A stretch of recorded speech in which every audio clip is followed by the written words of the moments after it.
ਵਾਹਿਗੁਰੂ ਜੀ ਕਾ ਖਾਲਸਾ ਵਾਹਿਗੁਰੂ ਜੀ ਕੀ ਫਤਿਹ. Sangat ji, today I want to talk about a key thing which is often taken for granted in every aspect of our life, and that is intention. Let me clarify. It's often overlooked in our younger, less developed stage in life, and I'll give an example. When we are younger and we're looking at prospective partners, quite often what do we look at? Appearance, cars, clothes, confidence, a certain way with words, material and aesthetically pleasing things, whilst quite commonly overlooking or even going as far as rejecting those who may be kinder, more compassionate, but less visually aesthetic. And let me ask, how often does that kind of love survive? I want you to think about the following scenario, Sangat ji. And I want you to close your eyes and envision it. You're visiting two restaurants. One restaurant, the dish looks beautiful. The decor beautiful, expensive, fancy. The meal is presented and looks exquisite. It's a true feast for the eyes. The aroma of all of the food filling the air smells beautiful.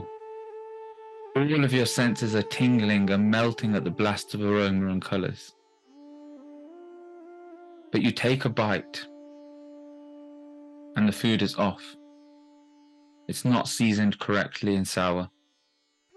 The food is overly salty and disgusting. All of a sudden, the appearances, the smells, things that attracted you, that looked amazing, that looked beautiful, that gave you this sense of euphoria, are irrelevant. And all you can focus on is how bad it tastes. And when you leave, that foul taste lingers on. Now I want you to imagine, Sangat ji, you enter another restaurant. This restaurant looks slightly run down, more like a fast food place. The plates are standard plates, your average run-of-the-mill place. But when you bite into that food, it's so good, you just can't wait to eat more. The sweet taste stays in your mouth, and you go back home thinking you can't wait to go again. And every time you think of that meal, every time you desire to go out, you desire to go back to that place. The aesthetic appearance only lasts as long as it's tested. Until it's tested, sorry. And in the grand scheme of things, means far less than what filled the plate. And we face the same issues in spirituality and on our path. But what do I mean by this? Well, this analogy has three meanings that I wish to delve into. The first, Sangat ji, is when you're assessing the Sangat you keep yourself around. When we assess the Sangat who we keep ourselves around, the company we wish to keep, don't just look at the pomp and the ceremony. Don't look at the number of followers, the sweet words which may be spoken. Remember, many are fooled by this. The senses may be stimulated, so much like that lovely restaurant, with the colours, the looks, the smells, everything that made us feel like we were in the good place. But ultimately, all the Sangat that is only about the external dish will do is leave you with a bitter understanding that's shallow and depthless. When you search for the Sangat that you wish to surround yourself by, search for that Sangat that are beautiful in depth and in qualities, divine qualities. In that Sangat where you may not only just receive a euphoric experience, but a greater understanding and a sweet taste of the qualities of spirituality. For it is that sweet taste that will linger, and in the end it is that sweet taste which matters. Second, Sangatji, is our own spirituality is much like that dish. We focus on aesthetics, the way we may look, the way we may present ourselves, our standing, how others may see us when we do what we do, how other people may judge us by what we do. But Sangatji, how often do we focus on what we're filling our dish with? And by this dish, I'm referring to us, our inside, our soul, our heart. A beautiful looking dish is important. Appearance is important. But what do we call it when we're decorating the plate? We say we're adding finishing touches. The finishing needs to be done to make it presentable. It's the refining of the dish. But the filling must be the priority. Thal vich tin vastu payo sat santokh vicharo Amrit naam Thakur ka payo jiska sabse adaro Je ko khave je ko punche tiska hoye udaro Eh vast taji neh jai nit nit rakh ur taro. Upon this plate being us, our being, who we are, three things have been placed: truth, contentment, and contemplation. The ambrosial nectar of the Naam, the name of our Lord and Master, has been placed upon it as well, and it is the support of all. One who eats it and digests it shall be saved, and this thing can never be forsaken. Keep this always and forever in your mind. This is from the Sri Guru Granth Sahib Ji. Place upon this dish truth, contentment, and contemplation, and one who eats and digests it shall be saved. Not just eating, Sangatji. You see, when we recite and we read, we are eating. We are eating it and we are eating it. But the truth and the impact of what we are reading only occurs when we digest, when we take the message in. The process of digestion, Sangatji, is when the food is first broken down. And once it's broken down to its core minerals, it enters into the body through absorption. And those things which we may not need are thrown out. The process of digesting, Sangatji, in the Shabad is to take that Shabad that we are reading, that we are listening to, taking it into us, breaking it down into its essence, absorbing the essence into ourselves, the understanding into ourselves, and throwing out of us, Sangatji, all the negative qualities and all the bad things which are holding us back. Spirituality is a value-based path, a path to inner discovery. But this can only be done when we clear the dirt from inside, as the reflection of the Lord can only be seen through a clean mirror. And this can only be done when the dirt of our negative attributes are removed from our mind and actions. In the Bible, in the book of James, chapter 1, verse 22, it is written, "But be sure you live out the message and do not merely listen to it and so deceive yourselves. For if someone merely listens to the message and does not live it out, he is like someone who gazes at his own face in the mirror. For he gazes at himself and then goes out and immediately forgets what sort of person he was." When we meditate, we sing hymns, pray, enter the Sangat, do seva, to the selfless service for the betterment of humanity. We are looking at the being we should be, reading the being we should be, reflecting on the being we should be. We are scrubbing this mirror with the Naam, with the Shabad. But when we continue to act in anger, judgment, frustration, lust, ego, attachment, when we hold on to negative attributes, every bad thought, action, intention is throwing more dirt onto this mirror. And what does this result in? A stagnation. For every speck of dirt we wipe off, we add 2 or 3 more. It's an uphill battle.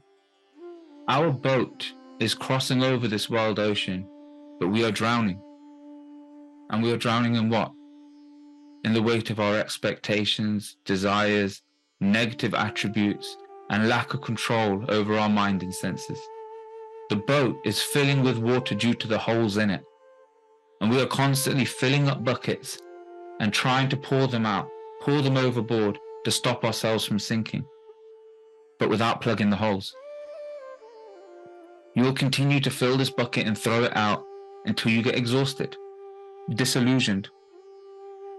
You start to question whether or not it's even real. You feel as though this may have all been a waste of time, and your faith gets tested. But the sad thing is, Sangat Ji, if we had only just plugged the holes, you would have expelled all the weight holding you down from the water and floated over. The weight of the water is the play of Maya, our anxieties, our stresses, things that take us into a low mood, into depression, that make us feel lost and disconnected. The holes are the negative attributes: anger, hatred, judgment, everything that I mentioned earlier. These destructive habits and attributes are a medium. They're a vector. They're a weakness in our armor by which all of the weight that makes us feel like we are drowning in life enter into the boat of our life and our body. The process of spirituality and faith in the divine teaches you to first recognize that the boat is leaking, then to find the cause, being those attributes, that way of living, and plugging the holes while draining out the water we have already accumulated. But Sangat Ji, because we missed the crucial steps of understanding and plugging those holes, we instead feel frustration. And this frustration is due to that lack of understanding. We become a tree that is beautiful in appearance through our actions and everything that we are doing, and through every effort that we are trying to make, and it looks grand. But its roots do not bury deep into the ground. And as the storm hits, it's blown away by the wind. For we must be rooted in the Shabad to survive the winds of the world and survive any test we may face. I must reiterate that of course it's important to do as much of these benevolent acts as possible. But what I mean by everything I've just said is to not forget why we are doing these acts and why we are reading what we are reading. We are doing the seva, we are doing the simran, we are attending the Sangat. Because the magic comes when we let the Shabad, the words of the divine, enter us and change us from the inside. Then we receive the sweet taste of the nectar of the Naam. And finally, Sangat Ji, the third point I wanted to touch upon. The filling is also intention. Many may feel they have nothing to offer. They have little understanding of how to do something. They have little wealth to donate. They have little knowledge to pass on to others to help. Never let yourself feel insignificant, Sangat Ji. We all have something we can give. Whether it's 5 pence or £5,000, whether you can give 10 minutes to help someone or 10 hours a day, whether you only have a small amount of understanding or a great depth. Whilst the more you can do, the better. The amount is relative to what you have. The importance is not the grand nature of the gesture, but the intention and love it was done with. To put this into a more humanly perspective, a drawing that a child may make, it could be your own child, it could be maybe a niece or nephew that you love like a child. And they may do a little drawing of you, and the drawing is terrible, but it'll say mum on it or dad and holding hands with you. And that one little drawing moves you.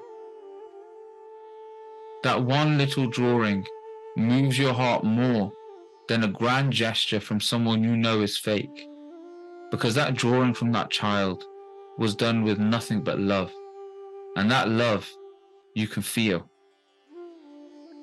So do what you can do as much as you can do, but do it with love.